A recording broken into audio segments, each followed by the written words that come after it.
یہ تھا کہ حضرت عثمان کا چونکہ میں رشتہ دار ہوں، بنو امیہ سے میرا تعلق ہے، حضرت عثمان بھی بنو امیہ کے تھے، تو حکومت پہ دباؤ ڈالا جائے کہ حضرت عثمان کے قاتلوں کو چوک پر لٹکایا جائے۔ یہ گڑبڑ یہاں سے شروع ہوئی ہے۔ بات آ رہی ہے سمجھ میں؟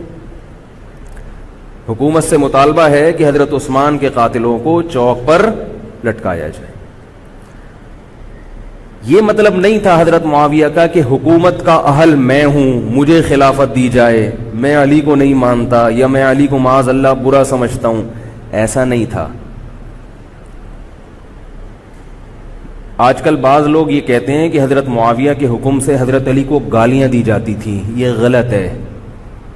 یاد رکھو عربی کے لفظ کا ترجمہ اردو میں، یہ بہت سے لوگ نا ان کو عربی زبان سے ذرا بھی واقفیت نہیں ہے، چھوٹے چھوٹے بچے آ کے بیٹھ گئے ہیں۔ عربی میں کسی پر اعتراض کرنا، اس کی پالیسیوں کو غلط قرار دینا، اس کو بھی سب و شتم کہا جاتا ہے۔ اردو میں ہر جگہ اس کا ترجمہ گالیاں نہیں ہوتا، گالیوں کا مطلب تو ہمارے ہاں کچھ اور سمجھا جاتا ہے۔ آپ کسی پر اعتراض کر رہے ہو، اس کو تو سب و شتم کہا جائے گا۔ سب و شتم میں گالیاں بھی آتی ہیں، کسی کی پالیسیوں سے اختلاف کرنا، اس کی رائے پر رد کرنا، یہ بھی آتا ہے۔ لیکن اردو میں گالی کا مطلب برا لفظ ہے، گالی کوئی شریف آدمی نہیں دیتا۔ خیر، میں یہ عرض کر رہا تھا کہ حضرت عثمان رضی اللہ تعالی عنہ کے قاتلوں سے قصاص کا دعا کریں، میں جلدی سے اس موضوع کو سمیٹ کے آج ختم کر دوں۔ حضرت عثمان کے قاتلوں سے قصاص لیا جائے۔ حضرت علی رضی اللہ تعالیٰ عنہ کا موقف یہ تھا کہ مدینہ میں حضرت عثمان کے قاتلوں کا جو ٹولہ ہے وہ اتنا مضبوط ہے کہ اگر میں نے ان سب کو پکڑ پکڑ کے لٹکانا شروع کر دیا تو مدینہ میں امن و امان کی صورتحال خراب ہو جائے گی۔ حکومت بھی دہشت گردی کے خلاف جب ایکشن لیتی ہے تو یہ سوچتی ہے نا کہ دہشت گردوں میں کتنی پاور ہے، تمیز سے، طریقے سے۔ اب یہ ایک اختلاف تھا جو بڑھنا شروع ہو گیا۔ اس اختلاف کے پیچھے نہ حکومت کی لالچ، نہ پیسے کی لالچ، نہ دولت، یہ سب الزامات ہیں اسلام دشمنوں کے جو انہوں نے صحابہ پر لگائے ہیں۔ نہ حضرت علی پر کوئی الزام لگایا جا سکتا ہے اس مسئلے میں، نہ حضرت معاویہ پر۔ رائے کا اختلاف ہے، رائے کا اختلاف۔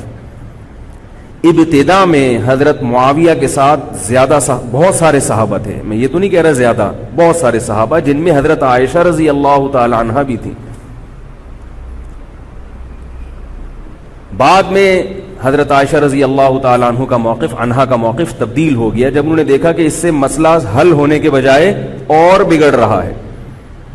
تو حضرت معاویہ نے حضرت علی کی بیعت سے انکار کیا، کہا کہ جب تک حضرت عثمان کے قاتلوں کو چوک پہ نہیں لٹکایا جاتا میں آپ کے ہاتھ پہ بیعت کرنے کے لیے تیار نہیں ہوں۔ یہ حضرت معاویہ کی رائے تھی۔ حضرت علی کی رائے یہ تھی کہ میرے لیے یہ فی الحال ممکن نہیں ہے، لہذا، اور اس سے ہو کیا رہا ہے، حکومت دو حصوں میں ڈیوائیڈ ہو رہی ہے۔ ان کی رائے یہ تھی کہ حضرت معاویہ رضی اللہ تعالی عنہ کو اپنے اس مطالبے سے دستبردار ہو کر میرے ہاتھ پہ بیعت کر لینی چاہیے، اور قرآن کا حکم ہے وَإِن طَائِفَتَانِ مِنَ الْمُؤْمِنِينَ اقْتَتَلُوا فَأَصْلِحُوا بَيْنَهُمَا فَإِن بَغَتْ إِحْدَاهُمَا عَلَى الْأُخْرَى فَقَاتِلُوا الَّتِي تَبْغِي حَتَّى تَفِيءَ إِلَى أَمْرِ اللَّهِ، کہ اگر مسلمانوں کا کوئی فریق بغاوت پہ اتر آئے، حکومت وقت سے لڑائی کرے، قاتل التی تبغی، تو جو طبقہ حکومت کو تسلیم نہیں کر رہا یا حکومت کے خلاف بغاوت کر رہا ہے اس سے قتال کرو۔ حضرت علی کا موقف یہ تھا کہ قرآن مجید کی یہ آیت مجھ سے مطالبہ کر رہی ہے کہ جو لوگ میرے ہاتھ پہ بیعت نہیں ہو رہے جبکہ میری خلافت قائم ہو چکی ہے، تو میں مسلمانوں میں تاکہ اختلاف اور انتشار نہ ہو، میں اس فریق کو تلوار کے زور سے بیعت کرنے پر مجبور کروں۔ بات آ رہی ہے سمجھ میں کہ نہیں آ رہی ہے؟ آج تو پولیس بھی نہیں بلا سکتے، موبائل ہی نہیں ہے بھائی، بند پڑے ہوئے ہیں، ورنہ میں پولیس بلوا لیتا آج آپ کو بات سمجھانے کے۔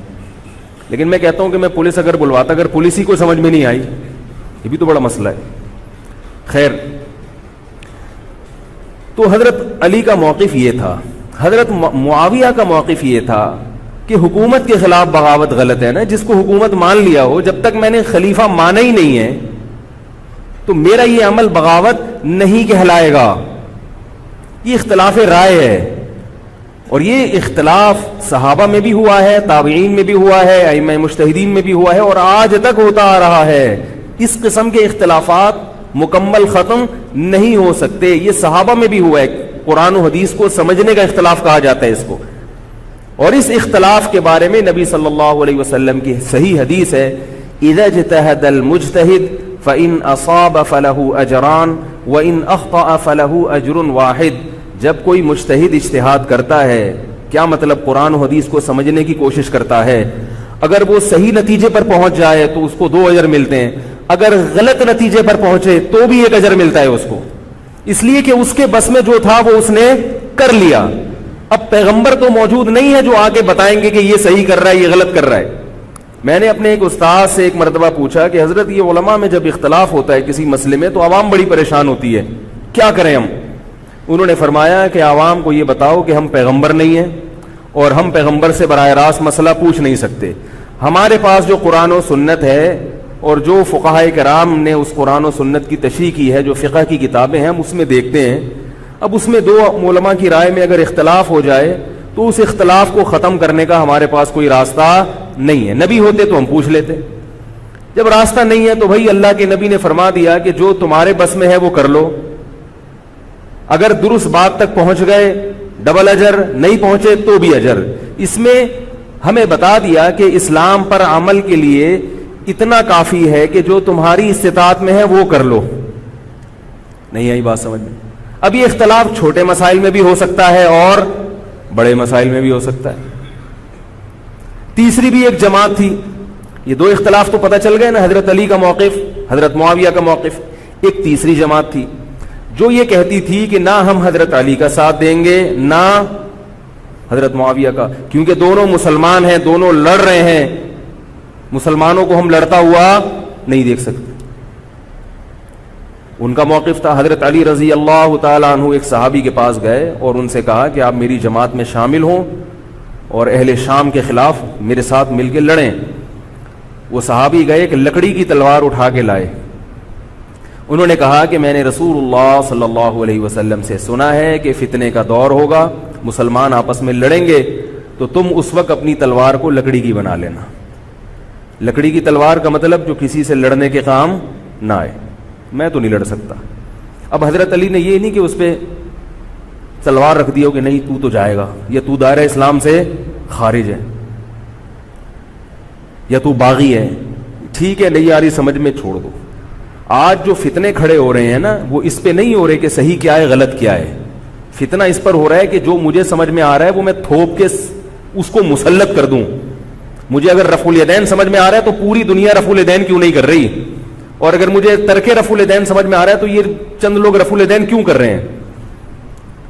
صحابہ کے دور میں رفع الیدین بھی ہوتا تھا اور ترک بھی ہوتا تھا، پھڈے نہیں ہوتے تھے. صحابہ کے دور میں زور سے آمین بھی تھی اور آہستہ آمین بھی تھی، جھگڑے نہیں تھے. صحابہ کے دور میں امام کے پیچھے فاتحہ پڑھنے والے بھی تھے اور امام کے پیچھے فاتحہ کو ناجائز اور حرام سمجھنے والے بھی تھے، مگر پھڈے بازی بولو بھائی نہیں تھی. تو حضرت علی رضی اللہ تعالیٰ عنہ نے ان صحابی کو مجبور نہیں کیا. حضرت علی کی فوج میں عمار ابن یاسر رضی اللہ تعالیٰ عنہ بھی تھے، زبیر ابن عوام، عبداللہ ابن زبیر رضی اللہ تعالیٰ عنہ، عبداللہ ابن زبیر ابن عوام.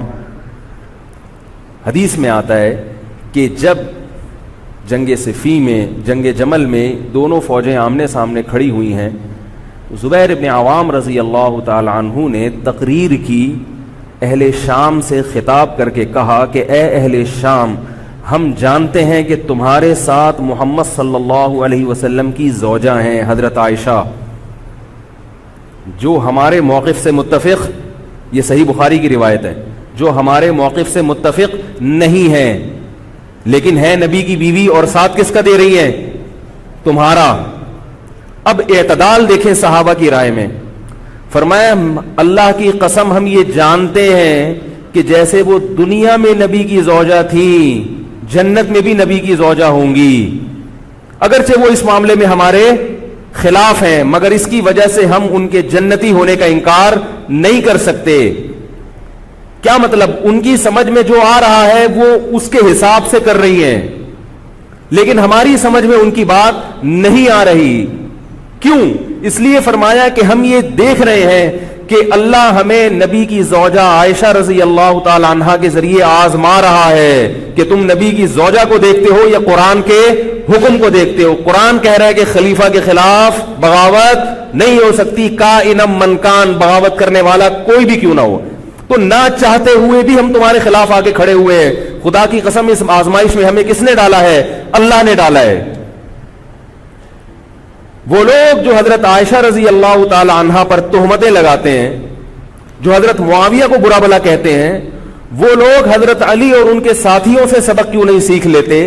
ایک مرتبہ میرے پاس ایک سوال آیا، سوال کرنے والے نے حضرت معاویہ کی شان میں گستاخی کا پورا ایک باب باندھا ہوا تھا۔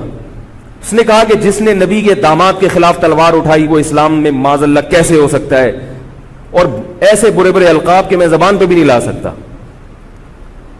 میری عادت ہے شارٹ کٹ جواب دینے کی، گل ویلے دی تے پھل موسم دا، اتنا ٹائم تھوڑی ہے کہ ہر آدمی کے سوال کو لے کے بیٹھ جائیں۔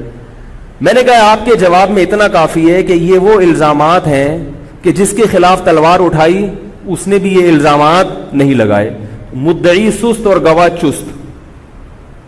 نہیں آ رہی میرا خیال ہے بات؟ جو حضرت علی کے ساتھ تھے انہوں نے تو یہ کچھ حضرت معاویہ کے خلاف نہیں کہا، انہوں نے تو وہ تو پھر بھی جنتی مان رہے ہیں، ایک دوسرے کی نماز جنازہ میں شریک ہو رہے ہیں، مال غنیمت کو تقسیم نہیں کر رہے، ایک دوسرے کی عورت پہ ہاتھ نہیں اٹھا رہے، احترام کر رہے ہیں، ایک دوسرے کے پیچھے جنگ ختم ہونے کے بعد نمازیں پڑھی جا رہی ہیں۔ اللہ تعالیٰ نے یہ مثال صحابہ کی قائم کی ہے دنیا کو دکھانے کے لیے کہ ان میں اتنا بڑا اختلاف ہو کہ تلواریں بھی چل جائیں تو وہ اختلاف بھی حدود سے تجاوز نہیں کرتا، اور ہمارے چھوٹے چھوٹے اختلافات میں کیا ایک دوسرے کے خلاف بہتان تراشیاں اور زبان درازیاں ہوتی ہیں۔ تو یہ اختلاف تھا حضرت علی اور حضرت معاویہ کا، جس میں تین فریق تھے۔ ایک حضرت علی تھے، ان کا موقف یہ تھا کہ میرے لیے تلوار اٹھانا واجب ہے۔ حضرت علی کے ساتھ جو لوگ تھے ان کا بھی یہ موقف تھا۔ حضرت معاویہ کا یہ موقف تھا کہ میں باغیوں کی فہرست میں آتا نہیں ہوں۔ کیوں نہیں آتا؟ اس لیے نہیں آتا کہ میں نے خلافت کو تسلیم نہیں کیا، اور ان کے ساتھ بھی صحابہ کرام کی ایک جماعت تھی۔ اور تیسرا موقف، بہت سارے صحابہ یہ تھے جو کہتے تھے ہم کسی کا ساتھ نہیں دیں گے، دونوں طرف مسلمان ہیں، ہماری تلوار سے کسی مسلمان کا خون ہو ہم یہ برداشت نہیں کر سکتے۔ ہماری رائے یہ ہے، اہل سنت والجماعت کی رائے یہ ہے کہ یہ ان تینوں فریقوں میں جو برحق تھے وہ حضرت علی تھے، کیونکہ حکومت تھی ان کے پاس۔ باقی جو دونوں فریق تھے صحابہ کرام کے، ان سے غلطی ہوئی ہے، مگر یہ غلطی اجتہادی ہے، یہ نفس پرستی والی غلطی، حکومت کی لالچ والی، دولت کی لالچ والی، یا ہٹ دھرمی والی، یا ضد والی غلطی بولو بھائی نہیں ہے۔ یہ وہ غلطی ہے جس کے بارے میں محمد صلی اللہ علیہ وسلم نے فرمایا کہ اگر مجتہد سے غلطی ہوتی ہے تو بھی اس کو اجر ملتا ہے، کیونکہ اللہ نے قرآن میں فرمایا فاتقوا اللہ ما استطعتم، اللہ سے اتنا ڈرو جتنی تم میں استطاعت ہے۔ تو ان کی جتنی سمجھ میں آیا انہوں نے اس حساب سے کیا۔ تو دو جنگیں ہوئی ہیں، جنگ جمل اور جنگ صفین۔ اب ایک اور بات ہے، تاریخی حقیقت ہے کہ دو جنگوں کے بعد حضرت علی رضی اللہ تعالی عنہ کو خوارج نے شہید کر دیا۔ یہ وہی خوارج جو حضرت عثمان کے قاتل تھے، انہوں نے شہید کس کو کیا؟ حضرت علی کو۔ حضرت علی کی شہادت کے بعد حضرت حسن رضی اللہ تعالی عنہ کی 6 مہینے تقریباً خلافت رہی ہے۔ حضرت حسن رضی اللہ تعالی عنہ نے امت میں جوڑ پیدا کرنے کے لیے حضرت معاویہ رضی اللہ تعالی عنہ سے سلو کر لی، اور خلافت سے دستبردار ہو کر حضرت معاویہ کے ہاتھ پر بیعت ہو گئے۔ نہیں آ رہی میرا خیال؟ پولیس کو فون کریں یار، بہت اہم بات ہے یہ، اس کو اچھی طرح سمجھ لیں، اللہ کرے سمجھ میں آ جائے۔ تو جب یہ ہو گیا تو مسئلہ ختم ہو گیا نا. لوگوں نے حضرت حسن سے کہا, یہ میں بالکل مستند روایتیں پیش کر رہا ہوں, اس کے سب کے حوالے ہیں, اور بہت ایسا نہیں ہے کہ تاریخ کی کتابوں کے, یہ احادیث کی کتابوں کے سے پیش کر رہا ہوں. حدیث کا جو معیار ہے وہ تاریخی کتب سے بہت زیادہ ہوتا ہے. لوگوں نے حضرت حسن سے یہ کہا کہ یہ تو عار اور ذلت کی بات ہے کہ آپ کے والد نے جس کے خلاف 2 جنگیں لڑی ہوں, تو آپ اپنے والد کی جس سے دشمنی رہی ہو, بیٹا اس سے بیعت ہو رہا ہے. ہمارے ہاں اس کا تصور ہے. سیاسی لوٹے ہمارے ہاں بہت ہیں, مگر وہ بھی دنیاوی مفاد میں دائیں بائیں لڑکتے ہیں. آخرت کی خاطر کوئی اپنے ہوتے سے دستبردار ہو جائے, یہ نہیں ہوتا. حضرت حسن اہل بیت میں سے ہیں. حضرت حسن بیعت ہو گئے کس کے ہاتھ پر؟ حضرت معاویہ. لوگوں نے کہا یہ عار اور ذلت کی بات ہے, تو حضرت حسن کے وہ تاریخی الفاظ ہیں کہ میں دنیا کی ذلت کو جہنم کی آگ پر ترجیح دیتا ہوں. کیا مطلب؟ میں مسلمانوں کو آپس میں لڑتا ہوا نہیں دیکھ سکتا, میں نہیں لڑتا ہوا دیکھ سکتا. اب کوئی اس بیس پر حضرت علی پہ الزام لگائے کہ اس کا مطلب وہ لڑتا ہوا دیکھ سکتے تھے. بھائی ان کا جو موقف تھا, جو ان کی سمجھ میں آیا وہ انہوں نے کیا. حضرت حسن کا موقف اپنے والد کے موقف سے مختلف تھا, یہ اختلاف رائے ہو سکتا ہے. ان کا موقف یہ تھا کہ بھئی حضرت معاویہ حکومت کے اہل ہوں یا نہ ہوں یہ ایک الگ بحث ہے, اگر میں ان کے مقابلے میں متوازی حکومت قائم کروں گا تو پھر مطالبہ ہوگا حضرت عثمان کے قاتل سے قصاص, جو کہ ممکن نہیں ہے, اور پھر یہ لڑائی آگے چلے گی. تو بہتر ہے کہ دستبردار ہو جاؤ کہ حضرت آپ ہمارے خلیفہ ہیں, آپ ہمارے امیر ہیں. نبی صلی اللہ علیہ وسلم اس کی پیشگوئی پہلے کر چکے تھے. حضرت حسن رضی اللہ تعالیٰ عنہ کے بارے میں فرما چکے تھے کہ اللہ میرے اس بیٹے کے ذریعے مسلمانوں کے 2 فریق میں صلح پیدا کریں.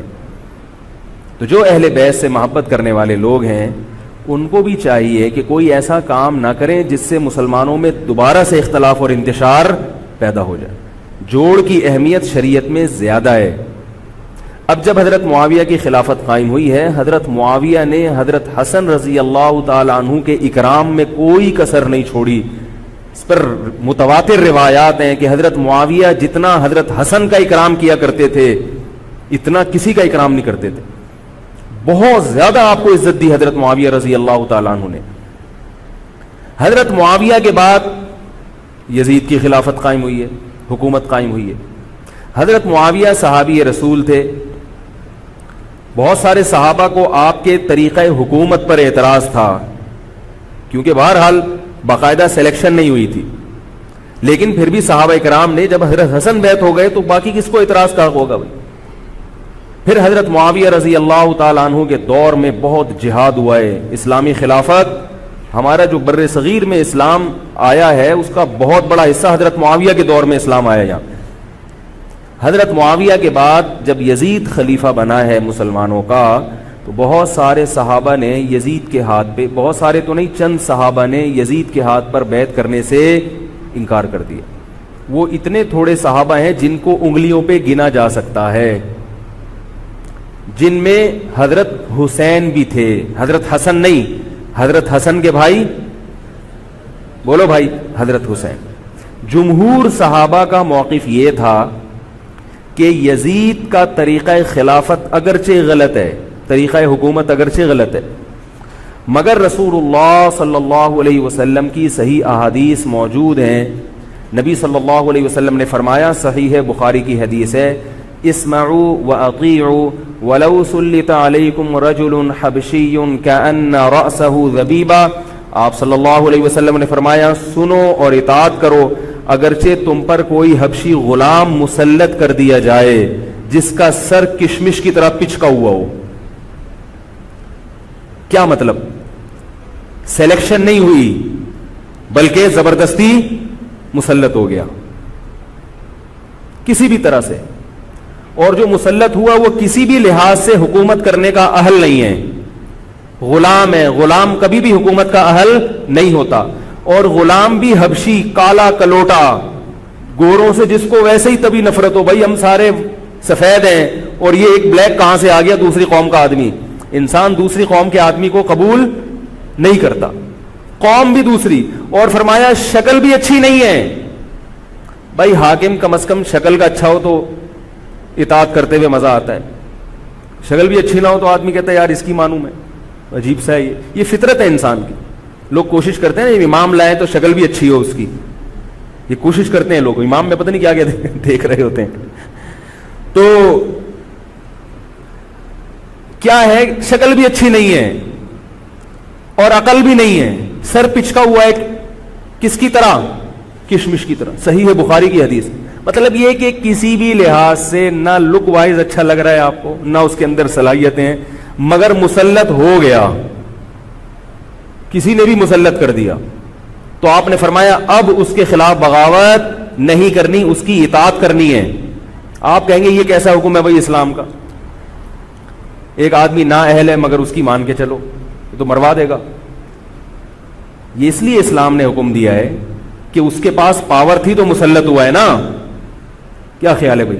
تو اب جب اس کے خلاف چلو گے تو اس سے وہ ہٹنے والا نہیں ہے, وہ خون خرابہ کر دے گا, قتل و غارت کرے گا اور فساد پیدا کر دے گا وہ. کیونکہ اگر وہ کمزور ہوتا تو خلیفہ بنتا نہیں. وہ خلیفہ کی, حاکم کی ڈیفینیشن کیا ہے؟ جس کے پاس قوت نافذہ ہو. ایک دن ایک صاحب کہنے لگے مسلم لیگ کے دور میں, جنرل مشرف کے دور میں اس کو نہیں مانتا, میں اس کو نہیں مانتا. میں نے کہا آپ کے ماننے نہ ماننے سے کچھ نہیں ہوتا, وہ مسلط ہو گیا ہے, جس طریقے ہیلی کاپٹر سے آیا ہو یا فرشتے اس کو لائے ہوں.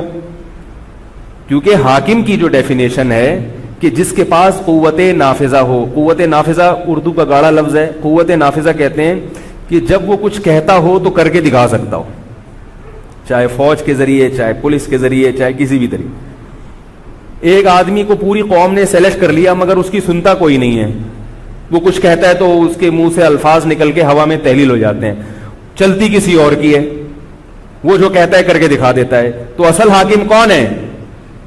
جو کہتا ہے اور کر کے دکھا دیتا. اب یہ ایک الگ بحث ہے کہ یہ ظالم ہے, یہ غلط طریقے سے آیا ہے, اس پر بحث ہو سکتی ہے کہ جب یہ غلط طریقے سے آیا ہے تو اس کو قانون کے دائرے میں رہ کے ہٹانے کی کوشش کی جائے. لیکن مسلح بغاوت کرنا, اس کے خلاف بندوق اٹھانا, اس کے خلاف تلوار اٹھانا, اس کی شریعت نے اجازت نہیں دی. میں یہ نہیں کہہ رہا کہ اس کی مخالفت کی اجازت نہیں دی. نبی صلی اللہ علیہ وسلم نے فرمایا سب سے بہترین جہاد ظالم بادشاہ کے سامنے حق بات کہنا ہے. کہنے کی حد تک آپ کو مخالفت کی اجازت ہے کہ بھائی یہ جو وزیر اعظم کا بیان آیا ہے یہ بیان ملک کا بیڑا غرق کر دے گا, ان کی پالیسیاں صحیح, جیسے آج کل ہو رہا ہے کہ اخباروں میں کالم نگار اپنی اپنی رائے لکھتے ہیں حکمرانوں کے بارے میں, لکھنے کی حد تک, بولنے کی حد تک ہے. آپ مسلح دستہ لے کے بغاوت کرنے پر آ جائیں, اس کی شریعت نے اجازت, بول لو بھائی کچھ نہیں ہوتا. یہ قرآن اور سنت سے بات ثابت ہے, اس کی شریعت نے اجازت نہیں دی ہے. کیونکہ آپ یہ کریں گے تو اللہ نے دنیا کو اسباب کے ساتھ جوڑا ہوا ہے. آپ کے پاس کچھ بھی نہیں ہے, نہ آپ کے پاس ٹینک ہے, نہ آپ کے پاس آرمی ہے, نہ آپ کے پاس پولیس ہے, آپ کے پاس صرف جذبہ ہے. خالی جذبہ اگر کارآمد ہوتا تو نوح علیہ الصلوۃ والسلام اور آپ کے ساتھ جو 40 افراد تھے ان میں بہت جذبہ تھا, مگر ایک طرف پوری دنیا تھی. اللہ نے جہاد کا حکم نہیں دیا. اللہ تعالیٰ نے اس دنیا کو صرف جذبات کے ساتھ یا ایمان کے ساتھ منسلک نہیں کیا, اس دنیا کو دارالاسباب بنایا ہے. جذبے کے ساتھ ساتھ کچھ طاقت اور قوت بھی ہونی چاہیے, اور یہ قوت حکومت کے پاس ہوتی ہے, پبلک کے پاس بول لو یار نہیں ہوتی. اگر پبلک کے پاس ہے تو وہ بھی حکومت کی پالیسیاں ہوتی ہیں کہ یہ بھی لیاری گینگ رہنے دو تھوڑے دنوں کے لیے, ان لوگوں کے پاس تھوڑا سا کلاشن کوفے رہنے دو, حکومت جب چاہے غائب کر دے. وہ یہ جو کلاشن کوفے لے کے لوگ گھوم رہے ہوتے ہیں نا اور بتا رہے ہوتے ہیں ہم امام مہدی کا لشکر ہیں, یہ سب گورنمنٹ کے لوگ ہوتے ہیں. آئی بات سمجھ میں؟ گورنمنٹ کی طرف سے ان کو پرمٹ ملا ہوتا ہے, ورنہ آپ چاقو لے کے بھی, جو خنجر ہے نا وہ بھی لے کے ذرا گھوم کے دکھاؤ. تو جو بھی امام مہدی کا لشکر کا دعویٰ کر رہا ہے اور کہہ رہا ہے میں یوں کر دوں گا, میں یوں کر دوں گا, میرے ساتھ آ جاؤ, تو سمجھ لو گورنمنٹ نے اس کو خود ہی بٹھایا ہوا ہے. اور بعض دفعہ حکومت اپنی مخالفت کے لیے بھی بندے بٹھا دیتی ہے. یہ ایجنسی والے بڑے ہوشیار ہوتے ہیں, یہ اپنی مخالفت کے لیے پبلک بندوں کو خرید کے بٹھاتے ہیں کہ تم آرمی کے خلاف اور ایجنسیوں کے خلاف تقریریں کرو اور جہاد کا اعلان کرو. اس کا نتیجہ کیا نکلتا ہے؟ جو جو جہاد کے اعلان میں ان کے ساتھ ہوتے چلے جاتے ہیں ان کے نام ایجنسیوں کے پاس پہنچ جاتا ہے. پھر ایجنسیاں کہتی ہیں ابھی ان کو کھل کے جہاد کرنے دو تاکہ جتنے لوگوں میں اس قسم کے جہاد کے جراثیم ہیں وہ تمام آ جائیں اور ایک ہی دفعہ اسپرے کر کے سب کو نمٹا دیا جائے. یہ ایک بچوں کی طرح کبھی اس کو پکڑ لیا, یہ کام نہیں ہوتا. تو اس لیے کہہ رہا ہوں یہ جو نوجوان طبقہ ہے اس کو جہاد کے نام پہ الو بنانے والے ہر جگہ بہت ہیں. الو ضرور بنو مگر کسی اور عنوان سے بن جاؤ, جہاد کے نام پہ الو نہ بنو, کیونکہ کسی اور عنوان سے الو بنو گے اتنا نقصان نہیں ہوگا. اس عنوان سے الو بنو گے تو بڑا بیڑا غرق ہو جائے گا, جیسے کہ بہت سو کا بیچاروں کا ہو چکا ہے.